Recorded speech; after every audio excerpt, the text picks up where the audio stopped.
Shri Harihar charitable and welfare trust के तत्वावधान में आप सत्संग प्रवचन सुन रहे हैं। इष्ट सिद्धि कैसे होती है ये आप श्रवण कर रहे हैं। इसका आपने पार्ट 1 श्रवण किया है। किस प्रकार से हमारी मनोकामनाएं पूर्ण होती हैं, मनुष्य का शरीर मिला है, हमारी क्या क्या कामनाएं हैं। संसार की कामनाएं रखेंगे तो संसार को प्राप्त होंगे, संसार के सुख साधन जरूर प्राप्त होंगे, लेकिन उनमें सुख नहीं है। परमात्म प्राप्ति में सुख है, क्योंकि मनुष्य का एकमात्र उद्देश्य परमात्म प्राप्ति का होना चाहिए। लेकिन फिर भी इष्ट सिद्धि के द्वारा आपकी संसार की कामनाएं भी पूर्ण होती हैं। आप संसार की कुछ कामनाएं पूर्ण करके फिर ज्ञान के द्वारा ज़्यादा लोभ लालच ना करें। वो केवल इसलिए कहा गया है कि जिमि जिमि लाभ लोभ अधिकाई। जैसे जैसे इष्ट सिद्धि के द्वारा संसार की कामनाएं पूर्ण होती चली जाती हैं तो लालच और बढ़ जाता है, लोभ और बढ़ जाता है कि और ये प्राप्त कर लें, ये और प्राप्त कर लें, ये और प्राप्त कर लें। इसलिए सावधानी रहनी है। जब सब प्रकार से सुख समृद्धि प्राप्त हो जाए फिर आगे लालच ना करे और फिर परमात्म प्राप्ति की ओर लग जाए। तो संसार की कामनाएं इष्ट सिद्धि के बिना पूरी नहीं होती, इसलिए हमें इष्ट सिद्धि को प्राप्त करना है। इससे केवल परमात्म प्राप्ति ही होती है ऐसी बात नहीं है। मंत्र जप, अनुष्ठान, उपासना ये ऐतिहासिक यानी ऐहिक, पारमार्थिक और स्वर्गीय पैतृक और पुत्र पौत्र का कल्याण भी हम इसके द्वारा कर सकते हैं। पूरे परिवार का कल्याण कर सकते हैं, पुत्र पौत्र आदि का कल्याण कर सकते हैं और स्वर्ग की प्राप्ति कर सकते हैं और परमात्म प्राप्ति भी कर सकते हैं। तो एक ऐसा कार्य है, इसके द्वारा हमें उपासना करनी है, मंत्र जाप करना है, अनुष्ठान करना है, विधि विधान से करना है। उसकी विधि कैसे होनी चाहिए, कैसा हमें आसन रखना चाहिए, कैसी माला रखनी चाहिए, किस दिशा में मुख करके हमें उपासना करनी चाहिए, आदि आदि सब विधि विधान से करना है। समय का भी ध्यान रखना है। आलस्य का त्याग करके जब हम अनुष्ठान करेंगे तो हमें संसार की वस्तुएं भी प्राप्त होंगी और उसके बाद जब हम उनसे तृप्त हो जाएं, तृप्त हो जाना चाहिए, ज्ञान के द्वारा तृप्त हो जाएं, समृद्धि प्राप्त हो जाए, फिर परमात्म प्राप्ति में लग जाएं तो आपको संसार के सुख भी मिल जाएंगे और फिर आपको आत्म साक्षात्कार हो करके परमात्म प्राप्ति भी होनी चाहिए। सुख समृद्धि प्राप्त करके फिर उसको त्याग, अंतःकरण से त्याग कर देना चाहिए। अंतःकरण से त्याग करना है, वैसे छोड़ने से लाभ नहीं होगा। अंतःकरण में उसकी कामना रहेगी तो फिर भी त्याग नहीं रहेगा। इसलिए हमें किस स्थान पर, कहाँ पर, कैसे अनुष्ठान करना है ये आपको जानना जरूरी है। शास्त्रों में आराधना उपासना करके कार्य सिद्ध करने के कई प्रसंग आते हैं। राजा दशरथ जी ने यज्ञ की आराधना की, यज्ञ देवता प्रकट हुए, खीर का प्रसाद मिला और भगवान श्री रामचंद्र जी प्रकट हुए। भगवान यानी उसके द्वारा ही इनके यहाँ राम, भरत, लक्ष्मण, शत्रुघ्न 4 पुत्र यज्ञ से हुए, उपासना से हुए, अनुष्ठान से हुए। भगवान श्री राम ने भी रामेश्वर की स्थापना करके लंका पर चढ़ाई की और लंका पर विजय प्राप्त करी है। यानी हम अनुष्ठानों के द्वारा विजय भी प्राप्त कर सकते हैं, शत्रु को कमजोर कर सकते हैं, शत्रु का संहार कर सकते हैं। भगवान राम ने करके दिखाया है। रामेश्वर की स्थापना करी है और उन्होंने लंका पर चढ़ाई करके रावण जैसे राक्षस शत्रु का विनाश किया है। ये सब होगा हमें विधि से, किस विधि से उपासना करनी है, अनुष्ठान करना है। भगवान श्री कृष्ण की पटरानी थी जामवती। भगवान श्री कृष्ण की 8 पटरानी थी ना, उनमें से जामवती नाम की पटरानी थी, जिसके द्वारा उनको स्यमंतक मणि मिली थी। जामवंत जी से 28 दिन तक युद्ध करना पड़ा था, और जामवंत ने क्योंकि पहले ही रामावतार में वरदान में मांग लिया था कि युद्ध में मेरी तृप्ति नहीं हुई है, आप मेरी युद्ध में तृप्ति करिए। भगवान श्री राम बोले, अब तो मैं मर्यादा पुरुषोत्तम राम हूँ, नर रूप में आया हूँ, आपने मेरी सहायता करी है, आपके साथ मैं युद्ध नहीं कर सकता, कृष्णावतार में आऊँगा तब तुम्हारी ये इच्छा पूर्ण करूँगा। तो भगवान कृष्णावतार में आए और जामवंत जी को तृप्त करके युद्ध में उनकी इच्छा को पूर्ण करके उनकी कन्या जामवती से विवाह करके लाए, और वहीं से उनको स्यमंतक मणि मिली थी। अब जामवती के कोई संतान नहीं हुई। संतान के लिए बेचारी जामवती बड़ी दुखी रहती थी, क्योंकि सभी रानियों के 16,108 रानियां भगवान कृष्ण के यहाँ थी। सबको 10-10 बेटा, एक बेटी, 11 संतान थी, लेकिन जामवती को कोई संतान नहीं हुई। तो जामवती बड़ी दुखी रहती थी। तो श्री कृष्ण ने सूर्य नारायण की आराधना की। जामवती के लिए उन्होंने सूर्य नारायण की आराधना की, और जामवती के शांब नाम का बेटा हुआ। आपको 5 इष्ट बताए थे ना, गणेश, गायत्री, शिव, सूर्य और विष्णु। सूर्य भी इष्ट में आते हैं। तो भगवान श्री कृष्ण ने सूर्य देव की उपासना की, और सूर्य देव की कृपा से उनके यहाँ शांब नाम का बेटा हुआ। भगवान विष्णु भी देवादिदेव भगवान शिव की उपासना करते हैं, और भगवान विष्णु प्रतिदिन 1000 कमल भगवान शिवलिंग को चढ़ाते हैं। एक बार की बात थी, क्योंकि कोई उपासना करोगे तो परीक्षा भी होगी। कॉलेज में एडमिशन लोगे, स्कूल में एडमिशन लोगे तो परीक्षा तो देनी पड़ेगी। परीक्षा जब तक नहीं दोगे तो अगली क्लास में कैसे आओगे। और जो एडमिशन ही नहीं लेता, परीक्षा के डर से एडमिशन ही नहीं लेता, तो उसको अनपढ़ रहना पड़ता है कि नहीं। एडमिशन लेना जरूरी है, और फिर परीक्षा देनी भी जरूरी है। अगर आपको आगे बढ़ना है, अगली क्लास में जाना है, ऊपर तक पहुंचना है, तो परीक्षा देनी पड़ेगी। उपासना में भी, अनुष्ठान में भी आपकी कोई कामना है तो आपको परीक्षा जरूर देनी पड़ेगी। भगवान विष्णु 1000 कमल के पुष्प रोजाना भगवान शिव पर चढ़ाते थे। तो एक दिन उनकी भी परीक्षा हुई। भगवान शिव ने क्या किया, एक कमल का पुष्प छुपा लिया। 9,999 कमल के पुष्प चढ़ गए, एक पुष्प नहीं मिला। तो भगवान विष्णु बोले कि मुझे भगवान शिव की आराधना करनी है, चाहे कुछ भी हो जाए। तो उन्होंने अपना एक नेत्र निकाल करके भगवान शिव पर चढ़ा दिया, और 1000 कमल नयन, भगवान के नेत्र को क्या कहा, कमल नयन, कमल के समान उनके नेत्र हैं, इसलिए उनको कमल नयन कहा गया है। उन्होंने उसको कमल मान करके भगवान शिव पर चढ़ा दिया, और 1000 शिवलिंग, 1000 कमल के पुष्प शिव जी पर चढ़ा करके भगवान शिव को प्रसन्न किया।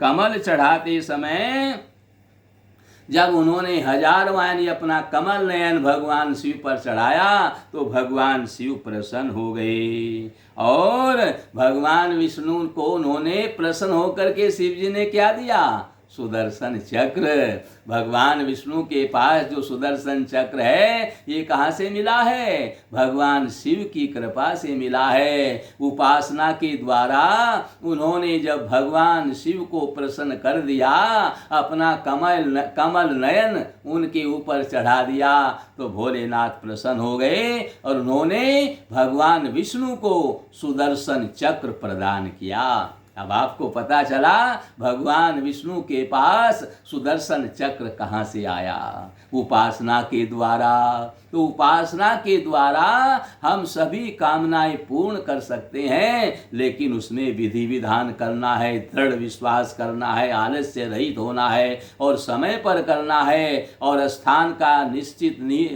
को निश्चित करना है, किस स्थान पर करना है, ये सब हमें करना है। यमराज ने भी नर्मदा नदी के किनारे यज्ञ उपासना करी और यमपुरी के अधिष्ठाता बन गए। उपासना के द्वारा सब कुछ हो सकता है। धुरु को उसकी सोतेली माँ ने ताना मारा। धुरु को उसकी सोतेली माँ सुरुचि ने ताना मारा, तो ताने की उसको चोट पहुंची और ईश्वर उपासना के लिए चढ़ पड़ा। और नारद जी ने उनको मंत्र दीक्षा भी दी, क्योंकि बिना गुरु के कोई भी कार्य सिद्ध नहीं होता। कोई भी कार्य सिद्ध करना है, चाहे वो संसार की कामना है, चाहे परमात्मा की कामना है, बिना गुरु के आप नहीं कर सकते। गुरु के द्वारा मंत्र दीक्षा लेना अनिवार्य है। गुरु की कृपा के बिना कोई कार्य सिद्ध नहीं हो सकता। तो नारद जी ने इनको मंत्र दीक्षा दी और मंत्र दिया, ओम नमो भगवते वासुदेवाय। ये द्वादशाक्षर मंत्र नारद जी ने ध्रुव को दिया। ध्रुव ने इस मंत्र का अनुष्ठान किया और उनको 6 महीने में ही भगवान ने दर्शन दिया।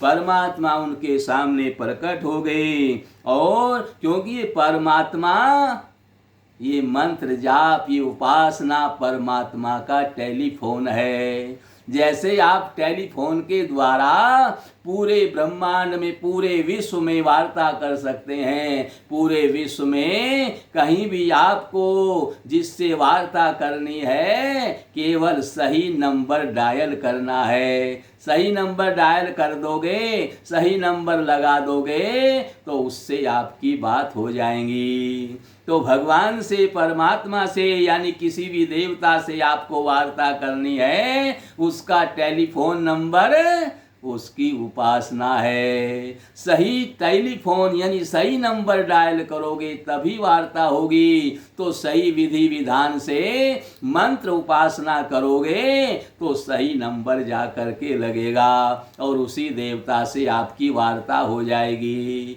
तो ये उपासना विधि क्या है? ये टेलीफोन नंबर है। किसका? जिसकी आप उपासना कर रहे हैं। और ये सीधा उसके कान में जा करके लगेगा और आपकी वार्ता हो जाएगी। लेकिन सही नंबर डायल करना है, यानी सही विधि विधान से उपासना करनी है। और सही विधि विधान से उपासना कैसी करनी है, यही सब आपको जानना है। इसके जानने के लिए आपको ये इष्ट सिद्धि नामक पार्ट 1, पार्ट 2, पार्ट 3 ये पूरा श्रवण करना है। पूरा श्रवण करके बार बार श्रवण करोगे, इसकी विधि जान जाओगे और आप जब उपासना करोगे तो टेलीफोन सीधा उसी देवता को जाकर लगेगा, आपकी वार्ता होगी, यानी आपका काम संपूर्ण हो जाएगा, आपकी कामना पूरी हो जाएगी।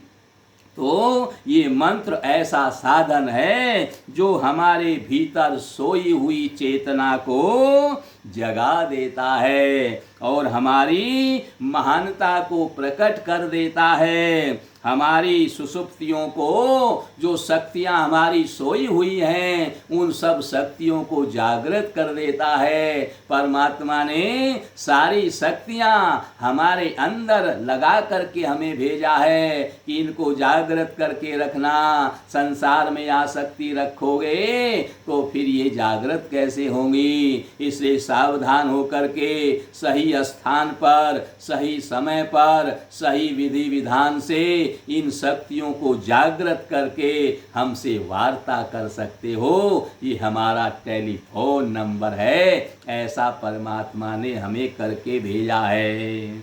सद्गुरु से प्राप्त मंत्र का ठीक प्रकार से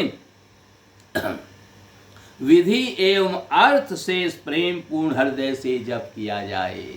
यानी जिस मंत्र का हम जप कर रहे हैं उसका अर्थ भी हमें ज्ञान होना चाहिए और सही विधि विधान से उसका जाप किया जाए तो क्या प्राप्त नहीं हो सकता है, अर्थात सब कुछ प्राप्त हो सकता है। जैसे टेलीफोन के नंबर डायल करने पर नंबर ठीक से घुमाया जाए तो विश्व के किसी भी देश के कोने में कहीं भी कोई व्यक्ति बैठा है उससे आप बातचीत कर सकते हैं, केवल उसका सही नंबर डायल करना है। वैसे ही मंत्र का ठीक जप विधि पूर्वक करने से हमें सब सिद्धियां मिल सकती हैं, उस देवता से हमारी वार्ता हो सकती है। जब टेलीफोन के इतने से छोटे से यंत्र से डायल का ठीक उपयोग करने से विश्व के साथ हम संबंध जोड़ सकते हैं, तो भीतर के डायल का ठीक प्रकार से उपयोग करके विश्वर के साथ संबंध जोड़ लें तो इसमें आश्चर्य क्या है। विश्व का टेलीफोन तो कभी एंगेज मिलता है लेकिन विश्वेश्वर का टेलीफोन कभी एंगेज नहीं होता है, कभी एंगेज मिलता ही नहीं है। लेकिन वह सर्वत्र और सदा काल तत्पर है। हाँ, नंबर घुमाने में जरा सा हेर फेर हुआ तो रॉन्ग नंबर लगेगा, फिर वार्ता नहीं हो पाएगी, आपका कार्य सिद्ध नहीं हो पाएगा। घंटी बजानी है कहाँ और बज रही है कहाँ। इस प्रकार मंत्र में भी थोड़ा सा हेर फेर हो गया, मनमानी चला दी तो परिणाम ठीक से नहीं मिलेगा। आजकल धर्म का प्रचार होते हुए भी मानव जीवन में देखा जाए तो तसल्ली नहीं है, शांति नहीं है। बस तुरंत चाहते हैं तुरंत मेरा काम हो जाए, कहते ही काम हो जाए, ऐसा मानव हो गया है। वह संगीत नहीं, वह आनंद नहीं। क्या कारण है? विश्वेश्वर से संपर्क करने के लिए ठीक से नंबर जोड़ना नहीं आता। यही कारण है कि विश्वेश्वर से ठीक से नंबर जोड़ना नहीं आता। ठीक से नंबर जुड़ जाए तो तुरंत वार्ता हो जाए।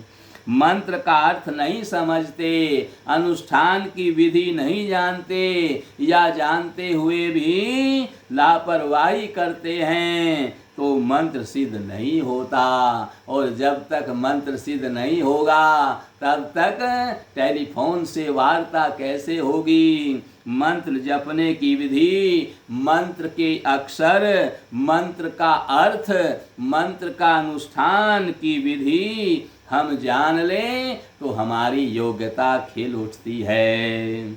हम ईश्वर के साथ एक हो सकते हैं। अरे हम स्वयं विश्वेश्वर हैं, ऐसा साक्षात्कार कर सकते हैं।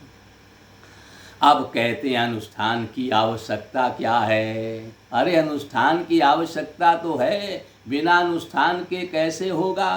आपको अनुष्ठान तो करना ही पड़ेगा। हमारे स्थूल शरीर को माता पिता जन्म देते हैं और सच्चे ब्रह्मनिष्ठ सद्गुरु आत्मनिष्ठा में जगे हुए महापुरुष हमारे चिन्मय वपु को मंत्र दीक्षा के द्वारा जन्म देते हैं। जैसे एक दीपक से दूसरा दीपक प्रकाशित हो उठता है, यानी एक दीपक जलाओ तो दीपक के तले अंधेरा रहता है, लेकिन जब उस दीपक में से दूसरा दीपक भी जला सकते हो और उसको सामने रखोगे तो दोनों दीपक के नीचे उजाला हो जाएगा। कब? जब दोनों दीपक जलेंगे तो गुरु और शिष्य जब दोनों ज्ञानी हो जाएंगे, यानी दोनों अनुष्ठान करेंगे तो आपको दोनों के अंदर उजियाला हो जाएगा, दोनों को मंत्र साधन हो जाएगा, दोनों की कामना पूरी हो जाएगी। वैसे ही मंत्र दीक्षा के साथ साथ दीपक से दूसरा दीपक जब प्रकाशित हो उठता है, वैसे ही दीक्षा के समय मंत्र के साथ साधक में शिष्य में चेतन की चिंगारी सद्गुरु के द्वारा स्थापित होती है। मंत्र प्राप्त होने पर यदि उसका अनुष्ठान न किया जाए, विधि सहित उसका पुरस्चरण करके मंत्र सिद्ध न किया जाए, चिंगारी को साधना के द्वारा फूंक फूंक कर प्रकाशित ज्योत में रूपांतरित न किया जाए, तो मंत्र से उतना लाभ नहीं होता जितना होना चाहिए। केवल गुरु से मंत्र ले लिया, बोले हम तो गुरु मंत्र कर रहे हैं, रोज 3 माला जपते हैं, रोज 11 माला जपते हैं, रोज चलते फिरते उठते बैठते सोते खाते रात दिन उसको ही जपते रहते हैं, कोई फायदा नहीं। जब तक विधि विधान से उसका एक पुरस्चरण करके और उसको सिद्ध नहीं कर लिया जाएगा, तब तक मंत्र का लाभ नहीं होगा, इष्ट सिद्धि नहीं होगी। श्रद्धा भक्ति भाव एवं यथा योग विधि विधान का समन्वय करके जब मंत्र के अर्थ को, मंत्र के रहस्य को अंतर्देश में आत्मसात किया जाता है, तब साधक में चैतन्य के दिव्य आंदोलन उठते हैं। उससे जन्म जन्मांतर के पाप तापमय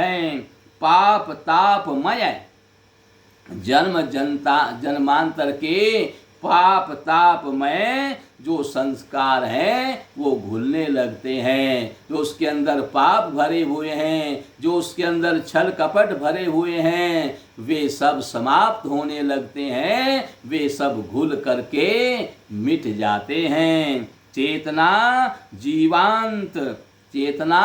जीवित होती है, जो चेतना सोई हुई है वो जीवित हो जाती है, ज्वलंत व जागृत रूप में चमक उठती है। श्रद्धा भाव से मंत्र का अनुष्ठान किया जाता है तो परमात्म प्रेम व आत्मज्ञान के उदय की संभावना बढ़ जाती है। अनुष्ठान कई प्रकार के होते हैं, उनमें से मंत्र जाप अनुष्ठान को केंद्र में रख करके कुछ बातें हमें जाननी हैं।